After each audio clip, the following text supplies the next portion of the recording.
Section 1.2 is on angles and similar triangles. Let's go over some of the properties of angles.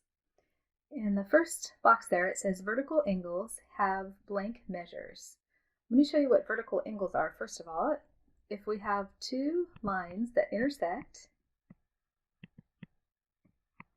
then the vertical angles are the ones that are opposite of each other. So this angle and this angle are vertical angles, and these two other angles are vertical. Do you see how vertical angles have equal measures? In the next box, we can see we have two parallel lines that are cut by a transversal. In the first set, we have alternate interior angles. So do you see how angles 4 and 5 are interior? They're between the parallel lines, and they alternate across the transversal. Those two angles have equal measure. So angle measures are equal. We can also find two other alternate interior angles. That'd be this one and this one here. And I'll just call this 3 and angle 6. Those have equal measures. Alternate exterior angles, you see how they're outside of the parallel lines on alternate sides of the transversal. Those are also equal. So that is angle 1 is equal to angle 8. And then we could also say that this angle 2 and the measure of angle 7 are the same, because those are also alternate exterior angles.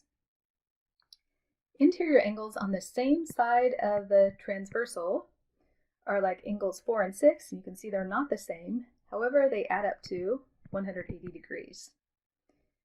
Two other alternate interior angles are, I'll just call this angle 3 and angle 5.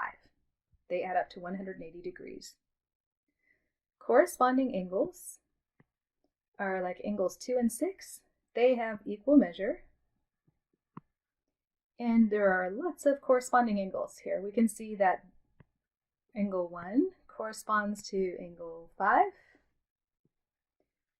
And then we could say angle 3 corresponds to angle 7.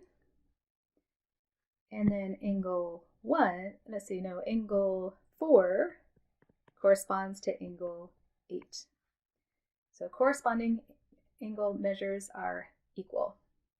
Let's go on to the next page. So section 1.2, page 1-6.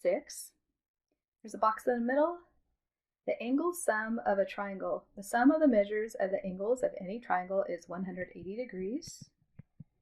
And you'll use that to come up with angles of triangles. And then let's go on to section 1.2, page 1-7. The types of triangles.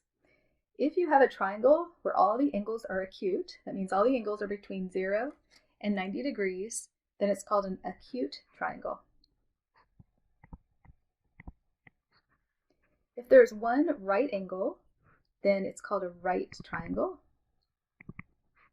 And if there's one angle that's obtuse, so this angle here is between 90 and 180, then it's called an obtuse angle. So those refer to the angles. For triangles where we're referring to the sides, if all the sides are equal, it's called an equilateral triangle. If two sides are equal, then it's isosceles.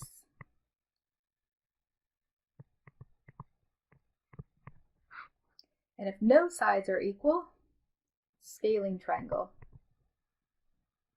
And we'll be working with right triangles quite a bit, and then later on with scaling triangles. I'll let you read through the next box and then try the examples yourselves before you watch the videos and see if you got them right.